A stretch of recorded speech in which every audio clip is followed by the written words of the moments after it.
नमस्कार आदाब दोस्तों, मैं आपका दोस्त मोनू एक बार फिर एक नई और मार्मिक कहानी के साथ उपस्थित हूँ।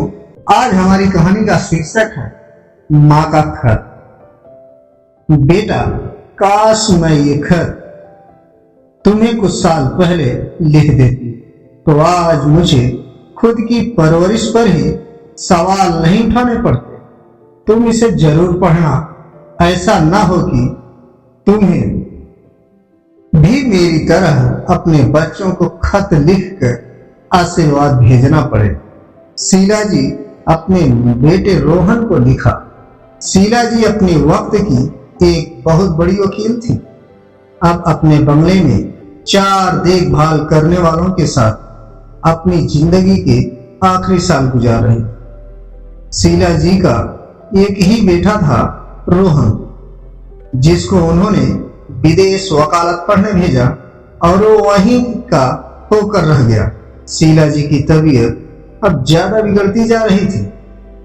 उन्हें अपनी सासू माँ और पति की बातें अब घर के हर कोने से सुनाई दे।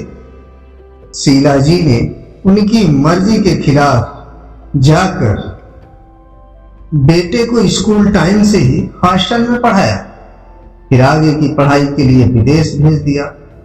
शीला जी की सासू माँ विनीत जी जिंदगी के आखिरी पलों में पोते को खूब याद करती रही, पर तब शीला जी ने कहा, उसकी पढ़ाई का वक्त है, आपके पास नौकर हैं तो कोई परेशानी हो तो मुझे फोन करवा दे, मैं ऑफिस में व्यस्त रहती हूँ। पीछे से बेटा पढ़ रहा है या नहीं यह कौन देखेगा, इसलिए अच्छा है उसे हॉस्टल ही रहने दे।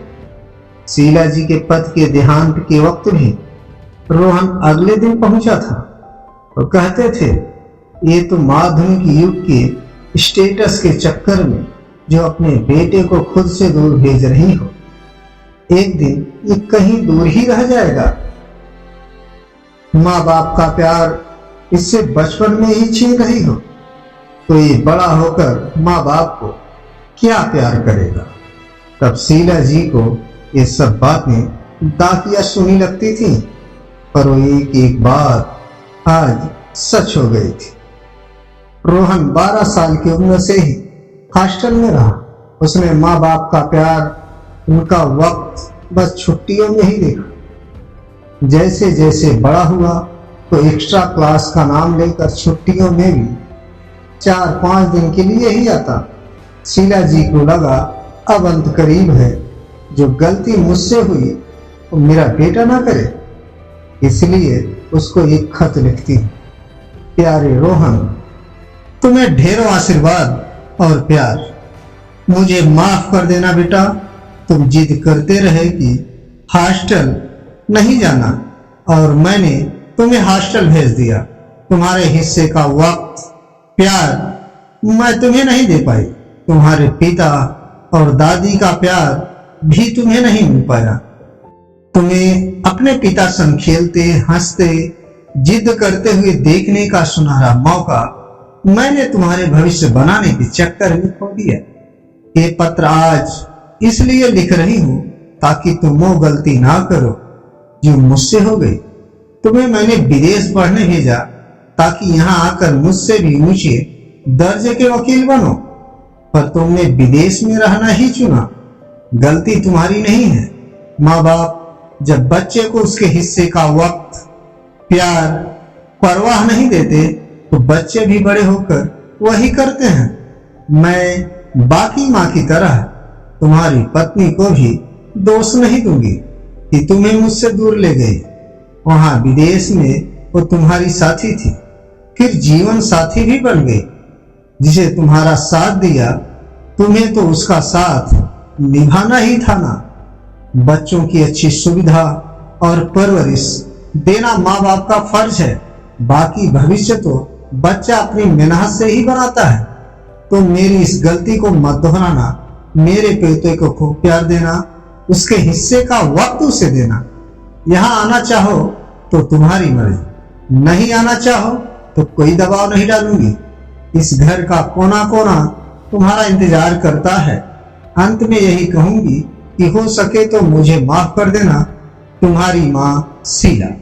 इतना लिखकर शीला जी ने बेटे को खत के साथ प्रॉपर्टी के पेपर्स भी भिजवा दिए।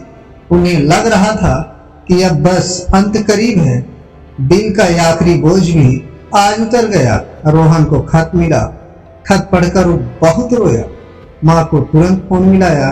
पता चला कि कल रात सोने के बाद उठी ही नहीं। घर के नौकर रोहन का ही फोन ट्राई कर रहे और शीला जी अपने दिल का बोझ उतार दुनिया से चली। दोस्तों, संतान तो फसल की तरह है।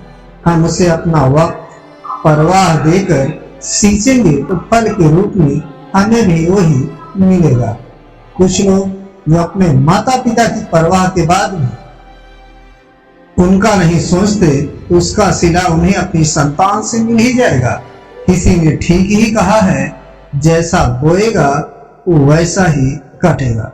राधे राधे दोस्तों, हमारी कहानी आपको कैसे लगी हमारे चैनल स्टोरी टिप के कमेंट बॉक्स में अवश्य बताएं और हमारे चैनल को अधिक से अधिक लाइक और सब्सक्राइब करें। धन्यवाद।